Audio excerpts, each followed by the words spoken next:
누가복음 19장 1절로 10절까지 저와 여러분들이 한 절씩 교독합니다. 1절입니다. 예수께서 여리고로 들어가 지나가시더라.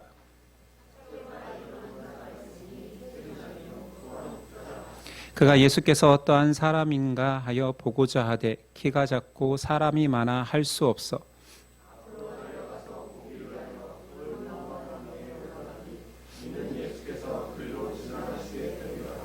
예수께서 그곳에 이르사 쳐다보시고 이르시되 삭개오야 속히 내려오라. 내가 오늘 내 집에 유하여야 하겠다 하시니 못사람이 보고 수군거려 이르되 저가 죄인의 집에 유하러 들어갔도다 하더라.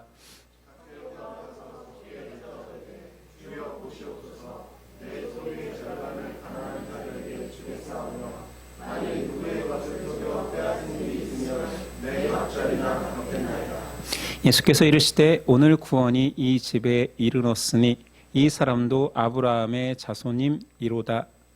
인자에 온 곳은 잃어버린 자를 찾아 구원하려 함이니라. 아멘.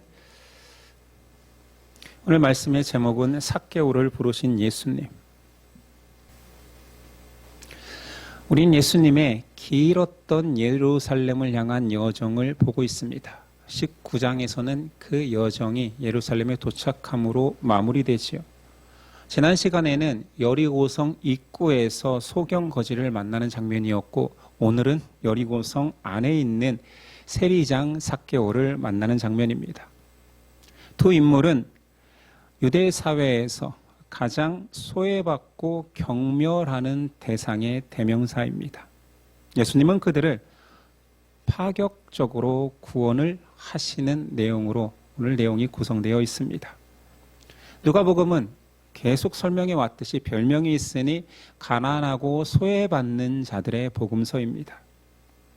유대인들의 마음속에 하나님의 구원은 이들하고는 무관하다 여겨지는 이 사람들의 구원이 선포되고 있지요. 유명한 그 세리장 삭개오입니다. 경건하다 여기는 바리새인들이 가장 혐오하는 자로 불리우는 자들이지요. 알다시피 세리는 백성의 세금을 걷는 자입니다.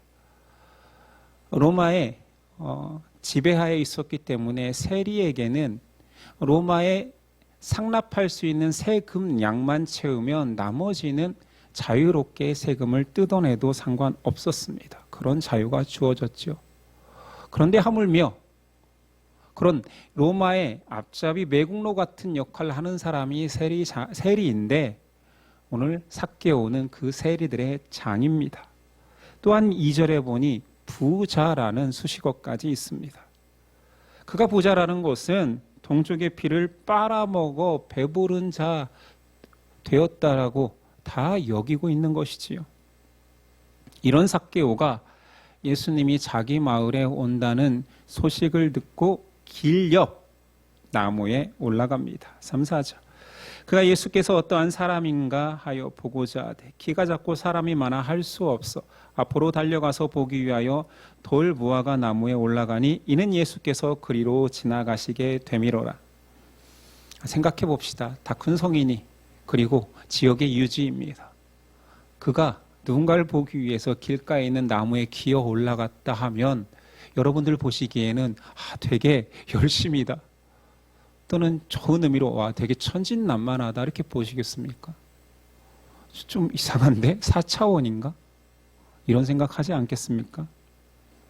그런데 이 모습에서 우리가 봐야 되는 것은 삭개오의 간절함입니다. 넉넉한 재물, 높은 지위 이런 것을 가짐에도 불구하고 동족들에게 손가락질 당할 것을 알매도 불구하고 나무까지 기어 올라가는 것에는 그 안에 큰 결핍이 있다라는 것이요. 들려오는 소문에 예수님은 소외받는 자들의 친구라더라. 그는 세리를 무시하지 않고 세리와 식사도 함께 한다더라. 이런 소식을 들어왔기 때문에 세리였던 자신에게 예수님을 향한 동경이 있었을 것입니다. 얼굴이라도 보고 싶었겠죠. 어떤 사람이기에 위대한 선지자라 칭함받는 그가 세리와 친구라는 별명이 있을까? 그러나 군중을 헤집고 들어갈 용기는 없어서 나무까지 기어 올라간 것입니다. 이에 대한 예수님의 반응이 5절입니다. 예수께서 그곳에 이르사 쳐다보시고 이르시되 삭개오야 속히 내려오라 내가 오늘 내 집에 유하여야겠다 하시니, 벌써 예수님이 삭개오의 이름을 알고 있고 뭔가 삭개오를 위해서 여리고에 방문한 듯한 느낌이 있습니다. 그를 부르시는 것은 단순히 사건이 일어난 것이 아니라 예수님의 주도적 부르심 같습니다. 일반적으로 생각할 때 예수님이 삭개오의 이름을 어떻게 알았을까요? 사람들이 조롱하니 저게 삭개오 봐라, 부끄럽지도 않나, 이런 소리를 들었을 수도 있겠지만 영적으로 본다라면 예수님은 이미 삭개오의 기도를 듣고 계셨습니다. 이것을 증언할 수 있는 내용이 예수님이 제자를 부를 때 나타납니다. 나다나엘을 부를 때죠. 제자 이름으로는 바돌로메로 더 유명한 자입니다. 요한복음 1장에 예수님의 또 다른 제자 빌립이 그 나다나엘을 함께 선지자가 나타났다 한다, 우리 한번 가보자 했을 때의 내용입니다. 요한복음 1장 47절이에요. 예수께서 나다나엘이 자기에게 오는 것을 보시고 그를 가리켜 이르시되 보라 이는 참으로 이스라엘 사람이라 그 속에 간사한 것이 없도다. 나다나엘이 이르되 어떻게 나를 아시나이까? 예수께서 대답하여 이르시되 빌립이 너를 부르기 전에 내가 무화과 나무 아래에 있을 때에 너를 보았노라. 당시 경건한 유대인들은 기도를 무화과 나무 아래에서 했습니다. 그러니까 예수님은 너의 기도를 내가 듣고 있었다라는 전능성을 비추셨죠. 그렇다면 계획적으로 여리고에 방문한, 여리고는 최종 목적지가 아니라 예루살렘임에도 불구하고 여리고에 방문한 목적이 삭개오일 가능성이 크다라는 거지요. 그렇게 삭개오를 보자마자 예수님은 내려와라 너희 집에 가겠다 하십니다. 아니, 하나님을 지금 믿고자 하고 열심내고 있는 율법교사 랍비도 아니고 경건함을 추구하는 바리새인의 집도 아니고 세리의 집에 가기로 정하셨습니다. 이런 상황에서 삭개오의 마음은 이렇습니다. 6절 급히 내려와 즐거워하며 영접하거늘. 메시아로 오신 하나님의 아들 구원자가 지금 죄인 중에 가장 큰 죄인이라 이스라엘에서 칭함받는 그 자의 집에 가겠다 말씀하십니다. 삭개오 입장에서는 얼마나 영광스러울까요? 그러나 삭개오는 기뻐 뛰고 있지만 주변의 반응은 싸늘합니다. 7절 무사람이 보고 수군거려 이르되 저가 죄인의 집에 유하러 들어갔도다 하더라. 아니, 이 군중들이 지금 여리고 외곽에서는 소경을 치유하여 군중들이 찬양하던 자들입니다. 그런데 한순간 돌변하여서 지금 예수님을 비난하고 있습니다. 이것이 사람 안에 있는 보편적인 교만입니다. 각자의 기준을 가지고 나보다 나은 사람, 나보다 못한 사람을 정하는 것 자체가 교만이지요. 제 기준보다 높은 사람에게 좋은 일이 있으면 쉽게 인정하고 부러워합니다. 제 기준보다 낮은 사람에게 좋은 일이 있으면 인정하기 힘들고 폄하합니다. 군중은 항상 그렇게 교만과 못남이라는 죄를 가지고 있습니다. 예수님이 등장하는 복음서에서는 항상 세 가지 부류가 같이 등장하거든요. 첫 번째 부류는 바리새인과 서기관으로 대변되는 영적 교만한 자입니다. 자신의 힘으로 하나님께 도달할 수 있다, 신앙한다, 하나님은 자신을 축복할 수밖에 없으며 나 같은 사람이 구원받지 못하면 누가 받으랴라는 당위성이 있습니다. 근데 항상 그들은 예수님의 질책의 대상이 되고 안타깝게도 그들은 하나님 나라에서 멀다라고 말합니다. 두 번째 부류는 반대죠. 자격이 없다고 스스로 낮은 자가 되는 자들. 누가복음에 특히 많이 나옵니다. 세리, 가난한 자, 병든 자, 과부, 어린아이, 나그네, 세상에서도 자기 스스로도 낮은 자, 작은 자입니다. 사람들로부터 손가락질을 당하고 멸시를 받기 때문에, 약하기 때문에 예수님의 긍휼하심을 받아 관심과 사랑의 대상이 됩니다. 이 착각하기 쉬운 것은 가난하기 때문에 구원받는 것이 아니라, 가난한 상태, 못난 상태, 스스로를 낮추는 상태이기 때문에 내가 얻을 수 없는, 내가 결코 내 힘으로 도달할 수 없는 하나님 나라에 대한 갈망이 사그러들지 않으면 그것을 줄 수 있는 절대자를 구하게 됩니다. 그래서 예수님의 은혜를 구하는 부류가 되는 거지. 또 하나, 세 번째 부류는 이 둘 사이의 중간에 있는 자입니다. 그들은 바리새인과 같은 영적 열심도 없지만, 그렇다고 해서 영적으로 사회적으로 실패자 취급받기도 싫어하는 자들입니다. 많은 사람들이 이 부류에 속하는 보편적인 모습이지요. 그들은 항상 다수이며 군중입니다. 그래서 군중 속에 속하여서 평안함을 느낍니다. 이들의 모습은 어떻게 드러나냐면, 바리새인과 서기관을 존경하는 모습으로도 등장하지만, 예수님이 그들을 질책하면 오히려 시원해하고 쾌감을 느끼기도 합니다. 반대로 낮은 자들을 향하여서는 예수님이 칭찬을 하면 질투하고, 때로는 예수님의 그런 태도까지도 비난합니다. 그들은 계속 영적으로 중립지대를 찾아 헤맵니다.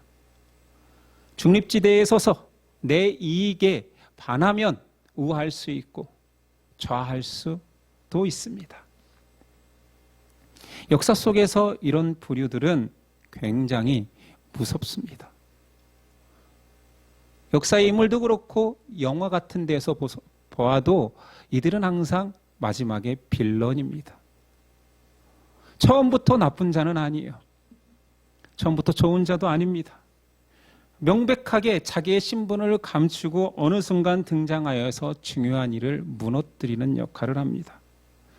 나서야 할 때 침묵하고 비밀을 침묵해야 할 때 떠벌립니다. 성경에서는 대표적으로 그런 군중들, 보편적인 중립자들이 어떻게 등장하냐면, 예수님이 예루살렘 입성할 때 월계 수입을 흔들면서 호산나 찬양하다가 예수님이 힘이 없고 나약한 자 취급받을 때에는 예수님을 못 박으라 소리칩니다. 많은 사람들이 이 중립적 태도, 어떻게 보면 합리적 태도를 가지고 적당한 신앙인, 적당한 세상인으로 살아갑니다. 계시록, 성경 마지막 요한계시록에 보면 소아시아 7교회의 칭찬과 질책이 나오는데, 7교회 중 유일하게 단 하나의 칭찬도 받지 못한 교회가 있으니 라오디게아 교회입니다. 촛대 사이를 거니는 자, 흰옷 입은 자 예수 그리스도지요.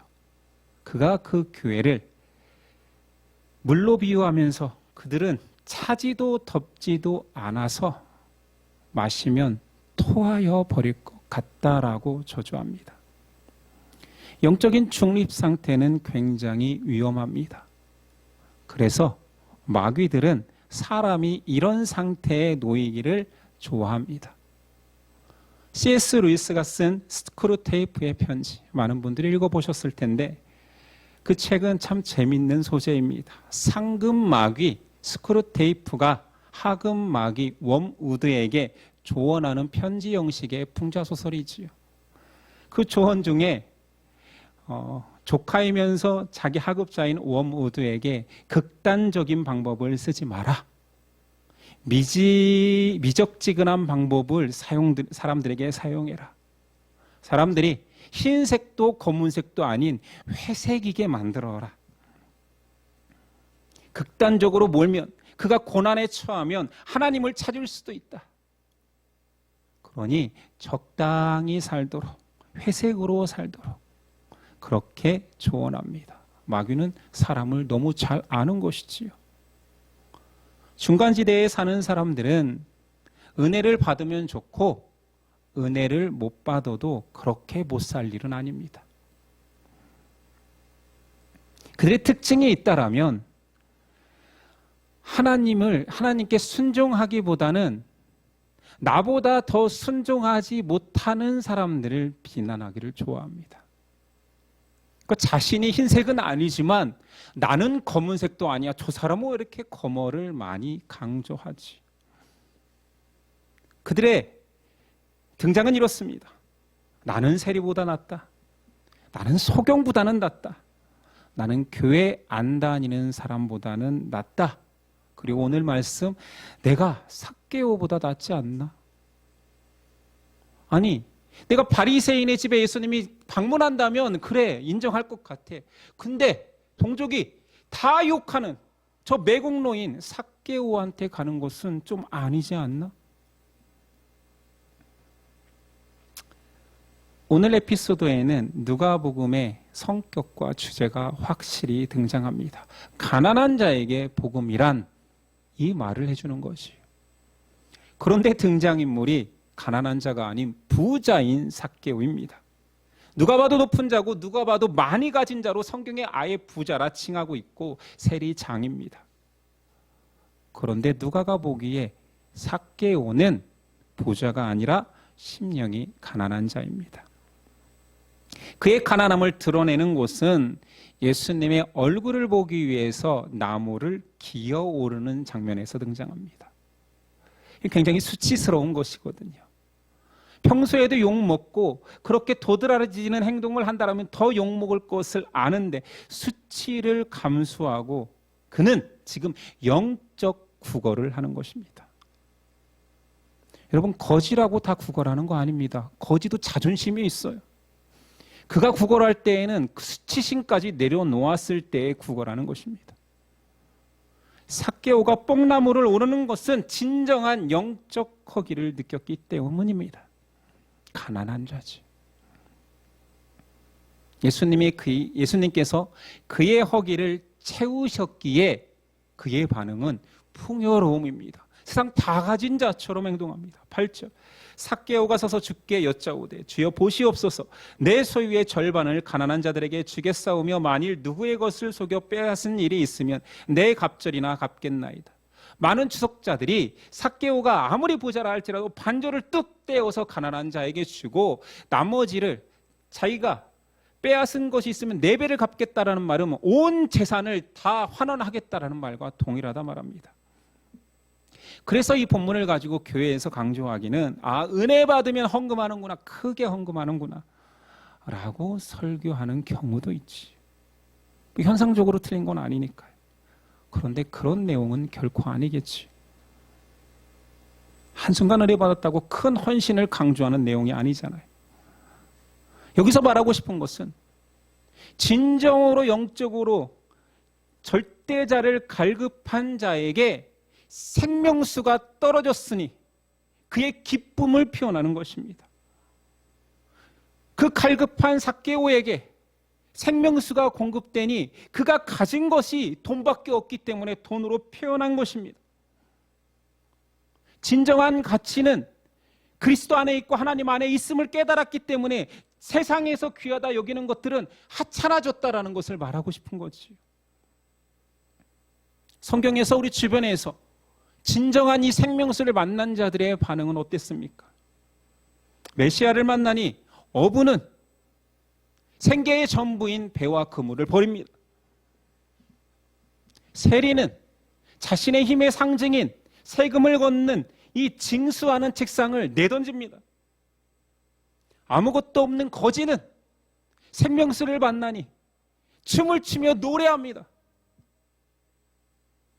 몸을 팔던 여인은 평생을 모은 옥합을 깨뜨립니다.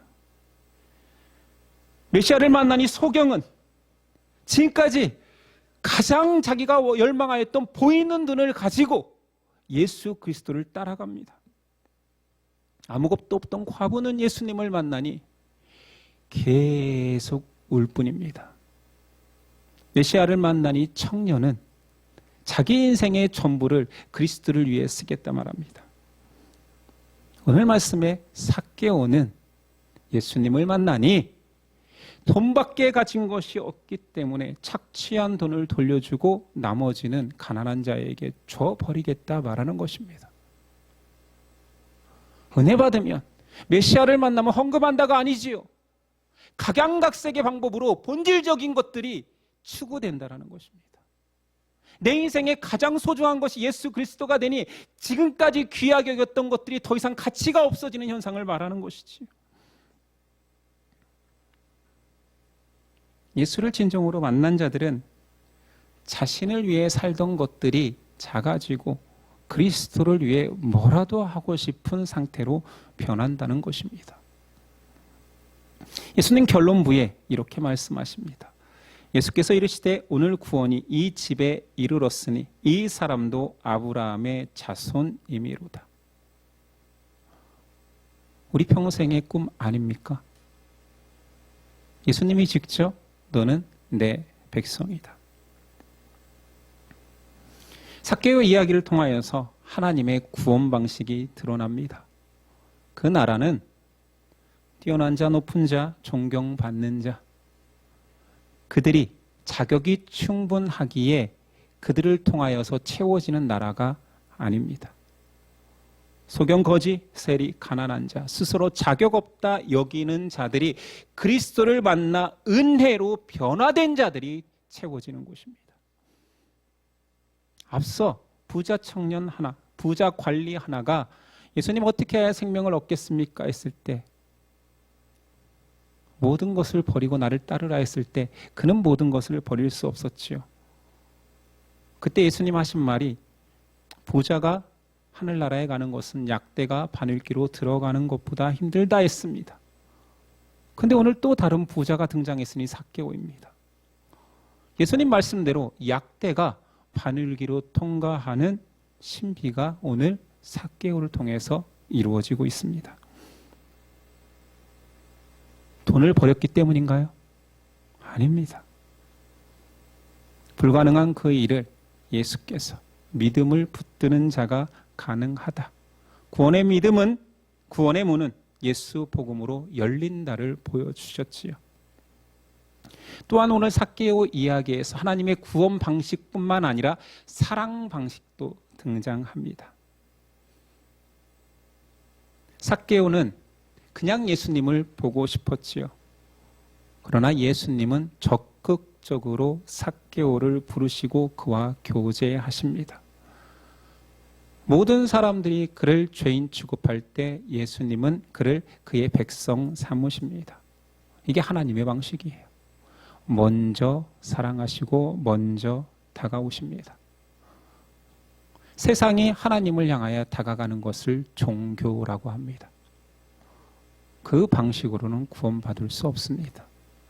숨어있는 하나님을 결코 인간의 능력으로 찾을 수 없습니다. 찾을 수 있다면 우상인 거지요. 절대자가 자신을 드러내지 않는데 인간이 찾아낼 수 있을까요? 하나님은 먼저 사랑하십니다. 예수님이 그를 여리고까지 찾아오셨고 그의 집에 방문하셔서 그에게 구원을 선포하셨습니다. 먼저 미움받아 마땅한 그 세리장을 용서하시고 사랑하십니다. 그 사랑이 삭개오를 바꾼 것이지요. 그리고 삭개오도 그 사랑을 배운 것입니다. 진정한 사랑은 예수 안에만 있기 때문입니다. 여러분은 어떻게 사랑 많은 사람입니까? 저도 자녀를 낳기 전까지는, 자녀를 키우기 전까지는 정말 사랑이 많은 사람인 줄 알았습니다. 어떤 사랑이라도 내 안에서 다 뿜뿜뿜 나올 줄 알았습니다. 자녀를 키우면서 가장 크게 느끼는 것은 내가 그 구분할 수 있는 하나님 사랑에 그 가장 가깝다 여기는 부모의 사랑, 아가페적인 그 느낌의 사랑 있을 거라 여겼습니다. 지금 저에게 부모로서 가장 절실한 기도 제목은 하나님, 내 안에 사랑이 많이 부족합니다. 내 자녀들을 더 사랑할 수 있는 힘을 주세요. 저는 부족합니다. 주세요입니다. 여러분은 어떻습니까? 여러분은 능히 누군가를 아낌없이 사랑하고 헌신하며 사랑할 수 있는 사랑이 원래 존재합니까? 저도 있다고 느꼈다니까요. 그러니 목사도 되려 했겠지요. 그런데 정말 아낌없이 달라는 새끼를 만나니 허물어지더라고요. 성인과의 관계 속에서는 정말 아낌없이 다 달라, 끊임없이 달라, 염치 없이 또 달라 하는 사람이 없었기 때문에 그런 사랑을 할 수 있을 거라 착각했던 것입니다. 근데 이 새끼들은 달라요. 마음껏 얻어먹고도 더 달래요. 부모가 굶고 있어도 자기 배를 채우고 싶어하는 이 새끼들을 만나고서야 내가 나를 굶어가면서 사랑하는 사람은 아니었구나. 예수님은 목숨을 버려 우리를 사랑하셨습니다. 그리고 예수님 먼저 삭개오를 찾아가 다 용서하시고 품으셨습니다. 먼저 사랑이지요. 이 사랑을 받았기 때문에 우리가 사랑이라는 것을 논할 수 있는 것입니다. 삭개오의 변화는 예수님의 사랑 때문입니다. 그가 인정받는 어떤 상황만 되면 재산의 반을 떼서 기부할 수 있는 넉넉한 사람이었구나. 우리가 삭개오를 오해하고 있었구나. 아닙니다. 그도 중립지역에 있는 사람이었습니다. 그러나 광채 앞에 가니 깨끗함을 입어 사랑할 수 있는 존재가 된 것인 거지요. 여러분과 저는 어떤 상태입니까? 그리고 우리는 무엇을 꿈꿉니까? 오늘 말씀에선 예수님의 두 가지 목적이 분명하게 등장합니다. 구원의 자격이 없는 자에게 내가 찾아가 구원을 선포할 것이다. 그가 간절히 내 말에 순종한다라면. 내려오라, 내려오고 너희 집으로 가자 하면 가고 기뻐 뛰면서 안내하는 사람이라면 내가 그 집의 구원을 선포하겠다. 또 한 가지는 소망 없는 그에게 진정한 사랑이 베풀어지니 그렇게 율법에서 강조했던 이웃사랑이 한순간에 이루어집니다.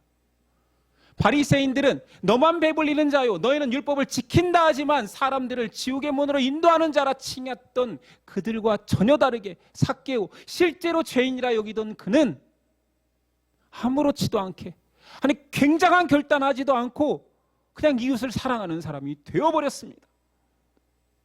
왜냐하면 감당 못할 사랑을 먼저 받았기 때문입니다. 그 예수님이 우리에게 임한 것입니다. 나는 한계 많은 사람이지만 믿음은 한계가 없습니다.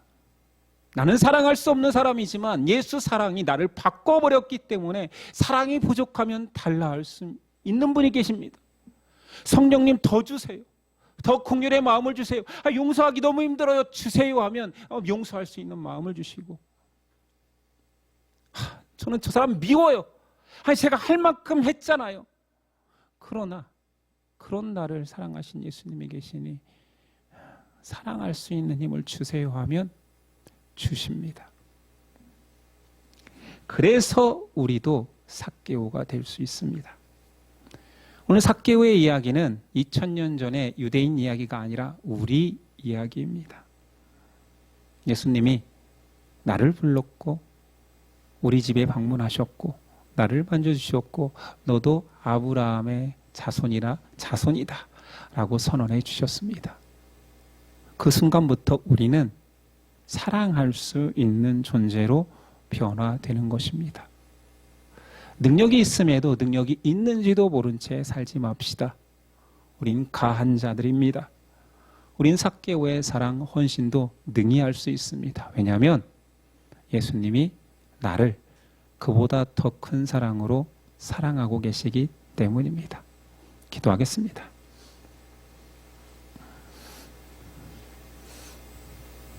주님, 나를 사랑하시지요. 주님 나를 너무나 크게 사랑하십니다. 이 사랑을 망각하기에 내 안에 사랑이 적은 것 같고, 내 안에 겸손이 적은 것 같고, 내 안에 용서가 없어진 것 같습니다. 다시 주님을 바라보겠습니다. 내가 받은 사랑, 내가 받은 은혜, 나에게 허락된 구원을 떠올리며 이미 허락된 헌신과 사랑이 내 안에 있음을 실천할 수 있는 힘이 능히 있음을 깨닫게 하옵소서. 오늘 우리를 끝까지 사랑하시고 죽기까지 사랑하신 예수 그리스도의 이름으로 기도드립니다. 아멘.